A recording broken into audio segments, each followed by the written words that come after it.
Hi friends, అందరికీ నమస్కారం అండి. తెలంగాణ రాష్ట్ర వ్యాప్తంగా ఇక ఇందిరమ్మ ఇళ్ళకి సంబంధించి లేటెస్ట్ తాజా అప్డేట్స్ అయితే రావడం జరిగిందనమాట. సో డబుల్ బెడ్రూమ్ కావచ్చు, ఇందుకు సంబంధించి చూసుకున్నట్లయితే తెలంగాణ రాష్ట్ర వ్యాప్తంగా ప్రభుత్వ పథకాలకు సంబంధించి ఎప్పటికప్పుడు ఏ చిన్న అప్డేట్ వచ్చినా తెలియడం జరుగుతుందన్నమాట. మొదటిసారిగా ఛానల్ వస్తే తప్పకుండా సబ్స్క్రైబ్ చేసుకోండి. చూస్తున్నారు కానీ లైక్ చేయడం మర్చిపోతున్నారన్నమాట. ఇది లైక్ బటన్ అయితే ఉంటుంది, వెంటనే లైక్ చేయండి, మిత్రులందరూ వీడియోని షేర్ చేసే ప్రయత్నం చేయండి. ప్రభుత్వం నుంచి ఎప్పటికప్పుడు ఏ చిన్న అప్డేట్ వచ్చినా మీకు వీడియో రూపంలో అందించడం జరుగుతుందండి.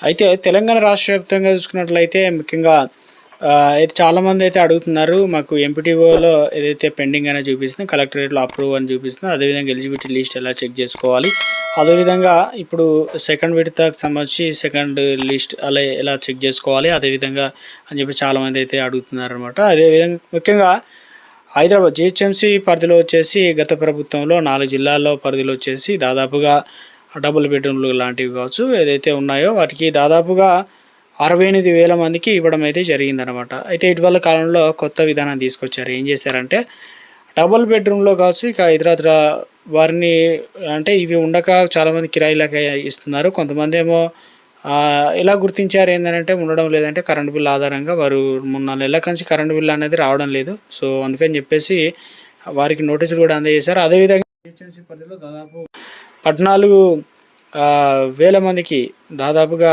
నోటీసులు అనేది ఇచ్చినట్టు చెప్తున్నారు. అందులో 5,000 మంది మళ్ళీ ఎందుకు కారణాలు ఏంటనేది కూడా రిప్లై చేసినట్టు చెప్తున్నారు అనమాట. ఇందులో అంటే పని చేసేటువంటి ప్రాంతం నుంచి అవి దూరంగా ఉండడం వల్ల కనీస వసతులు కూడా లేవని చెప్తున్నారు.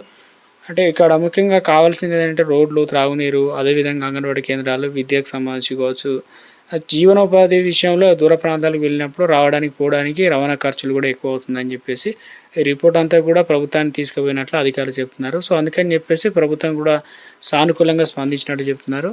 సో త్వరలోనే ముఖ్యంగా వారు నివసిస్తున్నటువంటి ప్రాంతంలోనే దగ్గరలో ఉన్న ఒక 5 కిలోలు 10 కిలోమీటర్ల దూరంలో వారికి ఇల్లు అనేది కేటాయించబోతున్నారని చెప్తున్నారు అనమాట. ఇప్పటికే బడ్జెట్ అనేది కూడా ప్రవేశపెట్టారు కాబట్టి ఇవన్నీ డ్రైనేజ్ కావచ్చు, రోడ్లు ఇవన్నీ కూడా పనులు అనేది జరుగుతున్నట్లు చెప్తున్నారు అనమాట.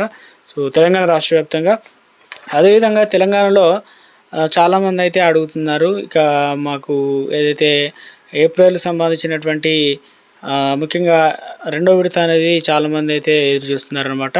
సో ఎలిజిబిలిటీ లిస్ట్ ఎలా చెక్ చేసుకోవాలి అని చెప్పేసి చాలామంది అయితే వెయిట్ చేస్తున్నారు.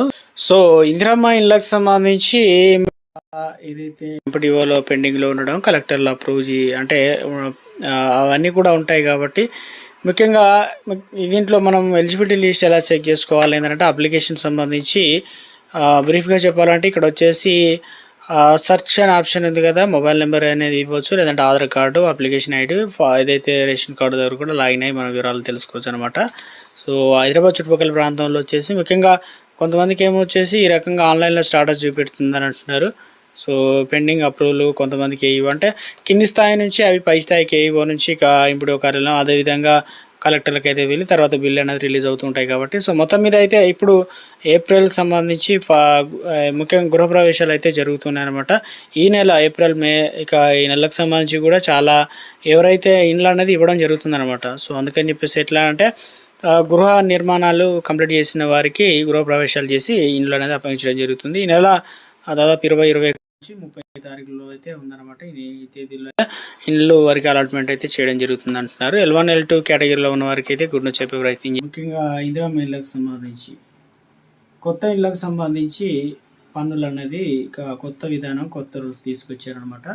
సో ఇందులో ఏ జిల్లాకు సంబంధించి అంటే ఒక జిల్లాలో ఇంప్లిమెంటేషన్ చేశారు. మంచిర్యాల జిల్లాలో గ్రామంలో కొత్తగా ఇళ్ళ నిర్మాణం సాగుతుంది కాబట్టి సో ఎందుకంటే గ్రామ పంచాయతీకి ఆదాయం పెంచాలనే ఉద్దేశంతో ఇక ముఖ్యంగా 2026-27 ఆర్థిక సంవత్సరానికి కొత్త విధానానికి ఎవరైతే కొత్తగా ఇల్లు కట్టుకుంటున్నారో వారి నుంచి పన్నులు అనేది వసూలు చేస్తున్నారనమాట.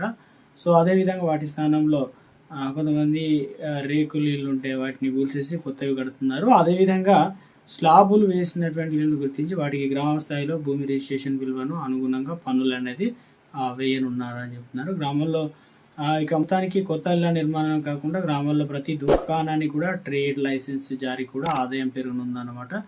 ఈ ప్రక్రియ సంబంధించి పంచాయతీ కార్యదర్శి సిద్ధం చేసే పనిలో నిమగ్నం అవుతున్నారు. ఇవన్నీ కూడా రాష్ట్ర వ్యాప్తంగా ఇంప్లిమెంటేషన్ అయితే త్వరలోనే